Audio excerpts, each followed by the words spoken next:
En fait, la question de télétravail, ça faisait déjà un moment qu'elle se posait au sein du conservatoire, notamment parce que beaucoup de gens habitent loin de la structure. J'habite sur Valenciennes.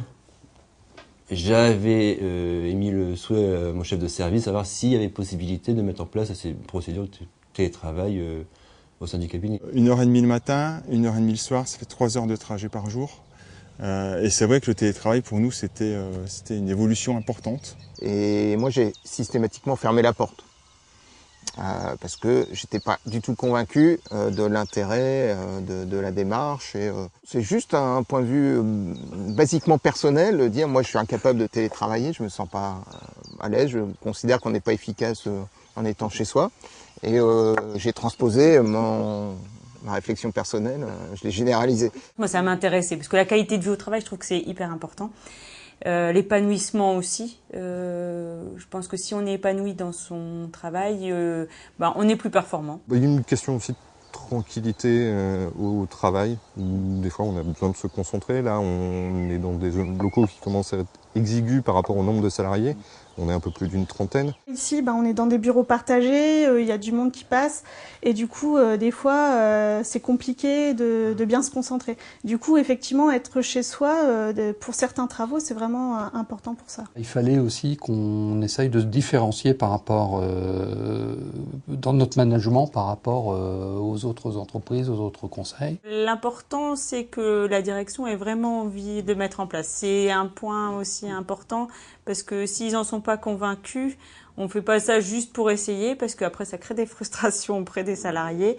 Donc il faut en être convaincu, et après il faut des porteurs de projets, et après ça se fait, quoi. Je veux dire, si on a vraiment envie, oui, ça se fait. Donc j'avais fermé la porte jusqu'au jour où il y a une enquête qui passe par internet de l'ARACT qui dit voilà, vous posez des questions sur le télétravail, on peut peut-être vous accompagner dans la réflexion. Bon, j'ai dit ça mange pas de pain de répondre à l'enquête, et c'est comme ça que le virus s'est développé au conservatoire, et que j'étais curieux quand même de voir ce que c'était, et puis de pouvoir peut-être répondre à des demandes de l'équipe. Pourquoi je me suis lancé? Tout simplement, j'ai reçu un document de la CGPME un jour qui m'a dit tiens, il y a une possibilité de faire ça avec l'ARAC, et puis on s'est lancé.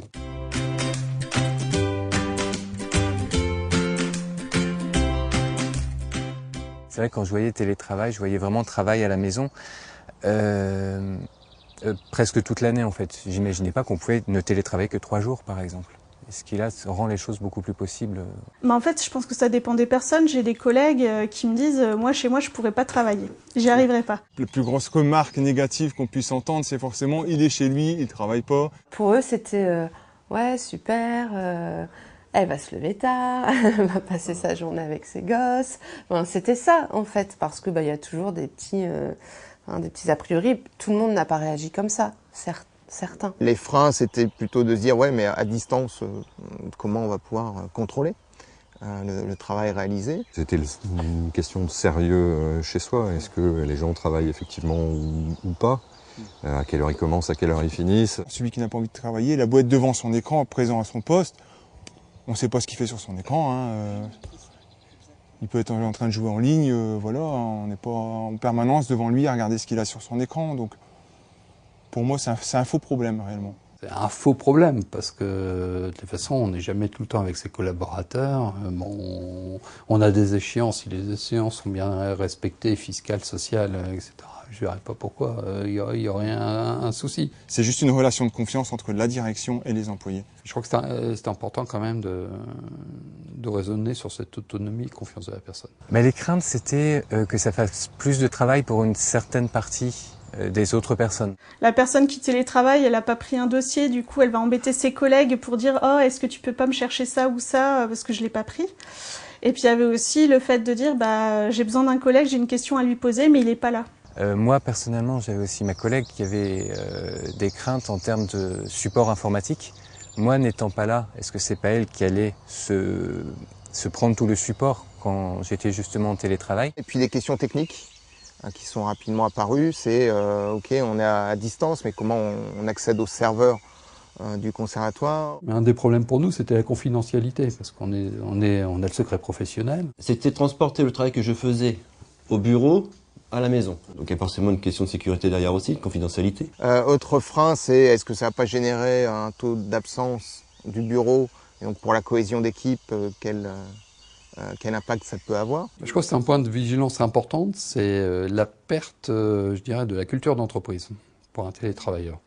Au plus vous êtes en dehors du cabinet, au plus vous perdez des informations. Il y a pas mal d'infos qui circulent aussi à la machine à café, même si on essaie d'être le plus formel possible. Et c'est aussi important ce lien social qu'il y a au travail et qu'il faut aussi...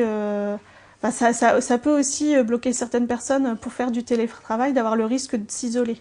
Mais bon, ici, ça se pose pas trop parce que bon, effectivement, c'est 3 jours par mois et puis les personnes qui se sentent pas faire le télétravail, ils le font pas, c'est pas une obligation. Donc, Il y a beaucoup d'idées préconçues en fait, je pense aussi, et il faut casser ces idées pour avancer. Puis on peut se dire, peut-être que le télétravail peut répondre à certaines problématiques et améliorer les conditions du travail. Donc regardons ce que c'est, écoutons, voyons si c'est possible, pas possible, quelle plus-value ça peut amener, quel frein, quel levier.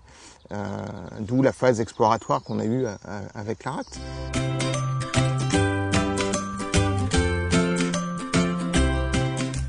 Déjà pour les craintes qu'il y a eu, je pense que si on était parti tout de suite, il y aurait eu des levées de boucliers. Ça a vraiment permis de faire ça de façon plus sereine en fait. Donc en fait, il y a eu plusieurs réunions avec l'ARACT pour nous accompagner dans la démarche.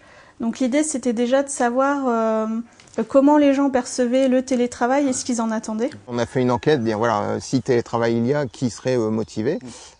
Première enquête, moi j'ai eu 12 personnes donc sur les 33 qui se sont montrées intéressées pour l'expérimentation. Après aussi, on a travaillé sur les problèmes qu'il pouvait y avoir déjà dans la structure et qui pourraient peut-être être amplifiés par le télétravail. C'était ça, c'était de faire des points d'étape, de voir ce qui allait, ce qui n'allait pas.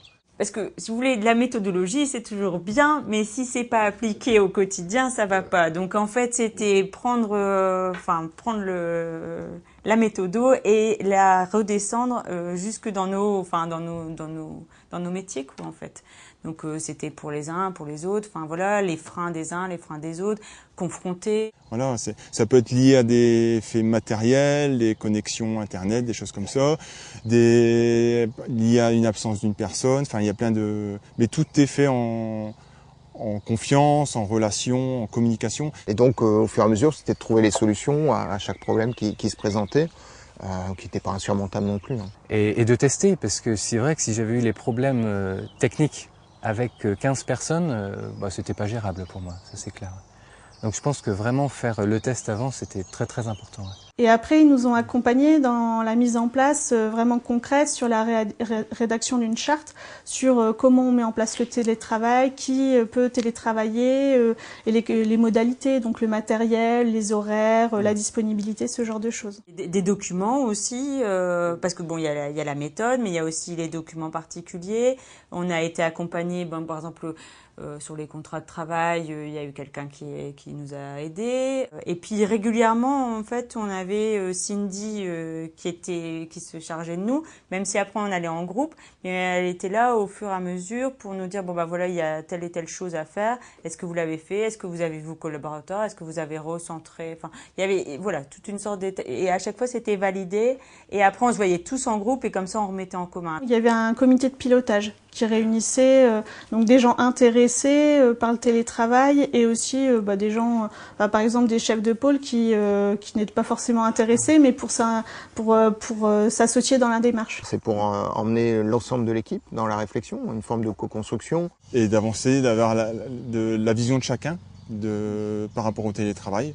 Ce qui est envisageable, ce qui n'est pas envisageable, parce que la vision de la direction n'est pas la même vision forcément que les salariés, et c'est bien de trouver un compromis entre entre tout ça pour que la mayonnaise prenne en fait. Avec l'ARACT, il y avait des réunions ici au conservatoire où ils sont venus pour nous accompagner.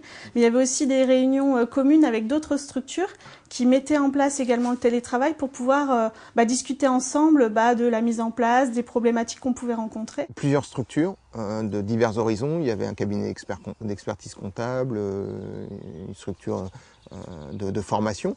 Donc ça permet aussi de mixer les univers. Les problèmes n'étaient pas identiques aux nôtres, mais je dirais dans l'environnement et dans le suivi, dans la mise en place, les contrats, le suivi d'un tableau de bord, etc. On a tous ces mêmes problèmes. Ça permet d'avoir des petites astuces chez les uns ou chez les autres et puis d'échanger. Ouais. C'était vraiment... Et pas simplement, bien sûr sur le télétravail, mais aussi sur la globalité du travail. Être accompagné, c'est vraiment une valeur ajoutée dans notre démarche, quoi. Et je crois que c'est indispensable d'avoir des gens pour nous accompagner dans ce projet-là, parce que comme tout à chacun, on est pris par le quotidien, on laisse des dossiers sur le côté et puis on les reprend de temps en temps, et il faut de temps en temps nous titiller pour faire avancer. Sans accompagnement, on n'y serait pas passé. C'est clair. Voilà.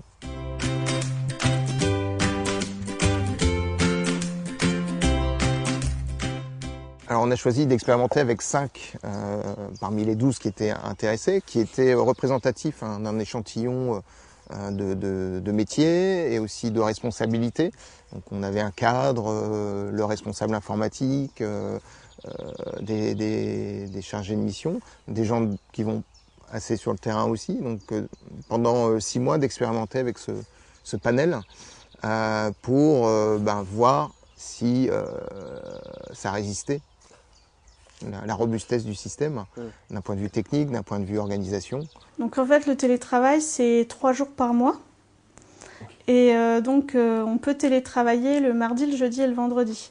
Parce qu'en fait, le lundi, c'est principalement une journée où il y a des réunions de service et des réunions d'équipe. Au niveau du télétravail, je ne suis pas une semaine en télétravail.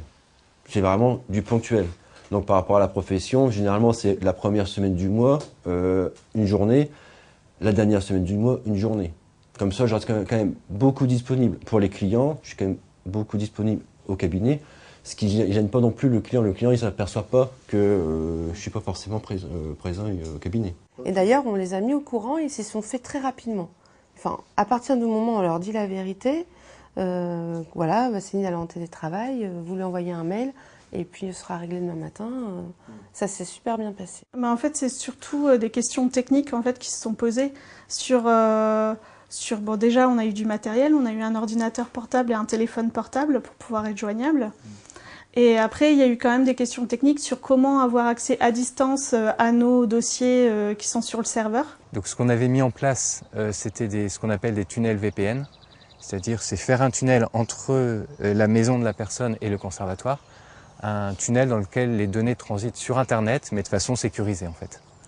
Donc ça fonctionne bien. Après, moi, mon rôle, ça a été, au départ, de l'accompagner qu'elle ne se sente pas isolée au départ dans sa journée de télétravail. Donc la veille du télétravail, on faisait une liste de dossiers qu'elle devait prendre. D'accord ? Donc au départ, c'était assez aléatoire parce que je ne savais pas combien de temps elle pouvait mettre à auditer un dossier. Puis un dossier de DPay, et d'une certaine convention collective, ça ne se gère pas de la même manière qu'un autre dossier. Donc ça, il a fallu qu'on apprenne à le jauger, ça n'a pas été simple. Le premier mois, dans la journée, je lui envoyais toujours un petit SMS pour savoir si elle allait bien, parce qu'on est une équipe très soudée. Du coup, elle se retrouvait toute seule. Donc voilà, il fallait aussi un peu jauger si elle allait bien. D'ailleurs, elle le faisait aussi. Et puis, l'air de rien, ça nous a permis aussi de consolider notre relation entre manager et elle. Ça nous a consolidé aussi notre relation. Je joins mes salariés régulièrement dans la journée. On fait des points réguliers. On s'envoie des messages par Internet. Je les appelle. Je suis présent, sans être physiquement présent, mais je suis présent, quoi. Et j'ai même eu un message d'un collègue j'ai eu un collègue au téléphone qui m'a dit écoute, raccroche, je passe te voir dans ton bureau. Je dis non, je suis en télétravail. Et je me dis là, c'est que on a tout gagné. Si le collègue pense que vous êtes au bureau quand vous êtes au téléphone avec lui, c'est qu'on a gagné, quoi. C'est qu'on a réussi le télétravail. Ça permet d'avoir moins de fatigue parce que, étant donné que je travaille quand même loin du travail, ça me permet de me lever un peu plus tard quand même et puis donc un peu moins de fatigue due au transport. Et ça me permet effectivement, comme je le prévoyais, c'était d'avoir du temps pour se concentrer. Lorsque je suis en télétravail, j'ai constaté que j'étais quand même plus productif sur les dossiers. C'est-à-dire que j'abats un travail plus conséquent chez moi que quand je suis au bureau, parce que y a pas l'environnement. C'était pas abattre plus de travail, c'était faire les choses plus approfondies, plus en détail, en fait. Voilà. Il y a quand même un inconvénient, il faut l'avouer. Pour moi, c'est que on a plus de mal à s'arrêter. Voilà, ici, voilà, j'ai mon train à 18h moins 10, il faut que je parte. Coûte que coûte, il faut que je quitte mon travail, il faut que je parte, autrement, voilà, je suis coincé jusqu'à 20h au conservatoire, donc j'ai pas le choix. Tandis que quand on est chez soi, on se dit, bon, allez, il est 17h30, mais je vais le finir, ce dossier-là, il faut que je le finisse. Ah, puis il y a un mail auquel j'ai pas répondu. Allez, hop, et puis voilà, petit à petit, on est pris dans un engrenage, et ça, il faut y faire attention, il faut réussir à se fixer quand même quelques limites. Moi, pas du tout, parce que je me force vraiment à faire mes heures. Parce que j'ai mes enfants qui sont là, de toute façon, qui arrivent très bien à gérer ça, qui ne me dérangent pas du tout, qui vivent leur vie dans leur maison. Bon, ils sont assez grands, hein, donc, mais je me force aussi à faire mes heures. Lorsque je pars en télétravail, je pars avec un budget temps de travail. Donc je prends pas plus de travail que nécessaire. Donc je sais que voilà, sur une supervision, je vais durer entre 1h30 et 2 heures. Donc je prends X dossiers pour que ça tienne sur le temps de travail. À cela se rajoute aussi, je pense, un petit côté amélioration de la qualité de vie. Parce que quand on est chez soi, ça peut permettre ponctuellement d'aller chercher les enfants à l'école. Il y a forcément un impact sur la qualité de vie. En tant que télétravailleur, quand je le fais le mercredi, je vois mes enfants le plus longtemps possible le soir. Le matin, je peux les voir aussi avant qu'ils partent à l'école. Donc c'est forcément une qualité de vie. Le midi, quand ils rentrent à la maison, je mange avec eux. Donc il y a forcément une qualité de vie derrière avec le télétravail. Donc ça, on peut pas le nier, quoi.